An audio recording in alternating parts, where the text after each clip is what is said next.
dati naman, okay naman yung idle, okay naman yung takbo. Bakit nagkaganon? 28mm carb, refresh na naman po. Hold up! Wow, wow, wow, wow!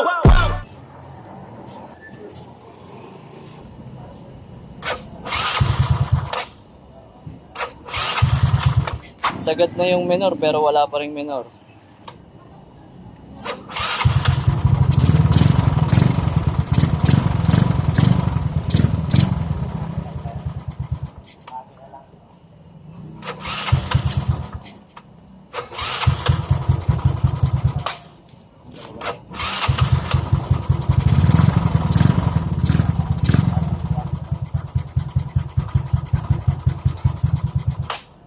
So kailangan mo pa igas yung throttle para lang mag-start ka.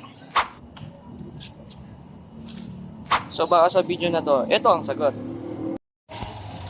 As you can see guys, wala na talaga siyang linis. Even yung head, so nung last ride nito is nung nagmabini kami, so wala na talaga siyang linis, wala na talaga siyang cleaning yung carb natin. So probably ayun talaga yung naging cause kung bakit tayo hard starting ngayon. So kailangan natin siyang linisan. So, linis muna, then check natin kung ano yung mga pwede natin gawin. Baka mamaya pwede natin i-adjust yung AF, pero since maganda naman yung takbo nung mabini ride kami, so hindi ko siya i-consider as i-adjust. So, more on cleaning lang talaga. Alright guys, so ito yung itsura ng carb na walang linis for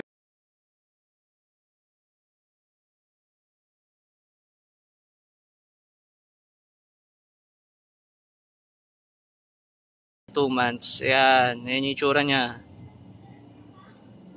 Linis, di ba? So, ito yung mga reason kung bakit nag-hard start kayo. So, wag muna kayo basta-basta magpa-tune up. Try nyo muna linisin yung carb. Then, kapag umokay sa carb, then you're good to go. Kung hindi naman, so kailangan na ng tune up. So, ito yung mga possible reason kung bakit hindi ka na makapag-start na maayos, namamatayan ka na overtime. Ayan. Alright guys, so pag maglilinis kayo ng carb body, so sama nyo lagi itong mga jettings, ihipan nyo. Kung may panuso kayo, de sutsuton nyo, dut-dutin nyo. Yan, pati itong mga butas-butas, kung kaya nyo masundot-sundot yan, sundutin nyo na, para mas maganda yung pagkakalinis. Yan, so lilinisin na natin to.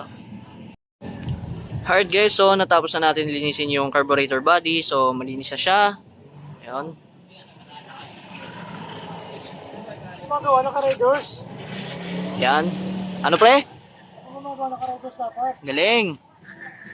Habang gumagawa, naka-red doors pa. Bagsik mo, Mac. So ito guys, yan. Ay mo naman yun. So assemble natin, then try natin kay Pepper kung mag-start na siya. Yan. Safety tips lang guys. So ingatan nyo lagi itong valve floater na to. So kapag yung tulis wala na or na ano na siya, hindi na siya matulis, so pwede niyo na siyang palitan. Yan. Right guys, so nabalik na natin yung carb, malinis na siya, then meron na siyang gas line. So wala tayong ginalaw sa jettings, in-assist natin yung AF mixture, then yung idle. So i-start na natin to. Let's go. Yan na. Namamatayan guys, pero mababa yung idle niya, no? Yan. So namatayan siya. So pag namatayan siya guys, ang i-adjust nyo muna is yung idle screw. So itong dilaw, yan. So nakasagad na. Then start natin ulit.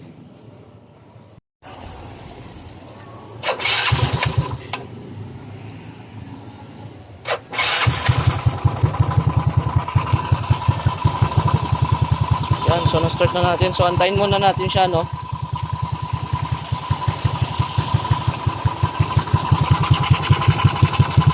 So pag namatayan pa rin siya guys, ang gawin nyo na, i-adjust nyo na yung ano, yung ere. Dagdagan nyo siya ng hangin.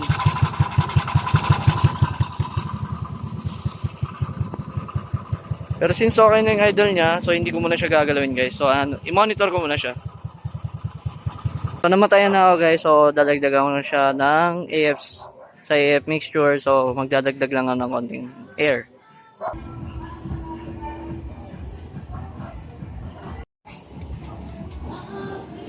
So nag-add tayo dyan sa AF mixture ng konti. So start na natin ulit.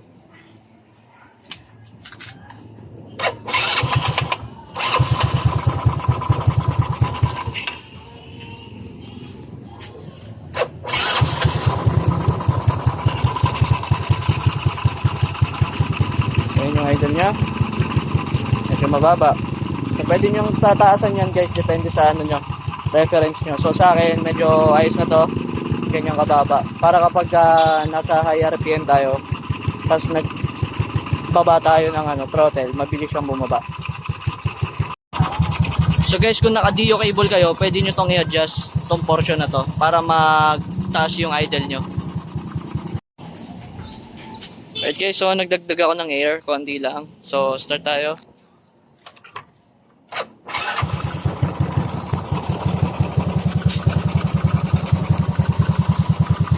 So ayan yung response niya.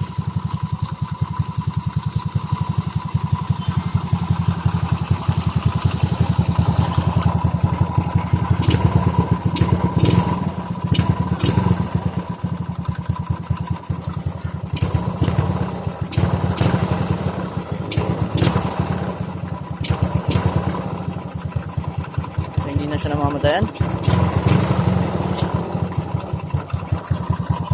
So goods. Yo, magandang araw sa inyong lahat. So, cold start tayo. Yan. So, ayan yung cold start na guys. Yan yung tunog. Kung naririnig nyo. So, kung nakaraang video sablay, hindi siya ma-start ngayon, okay na siya.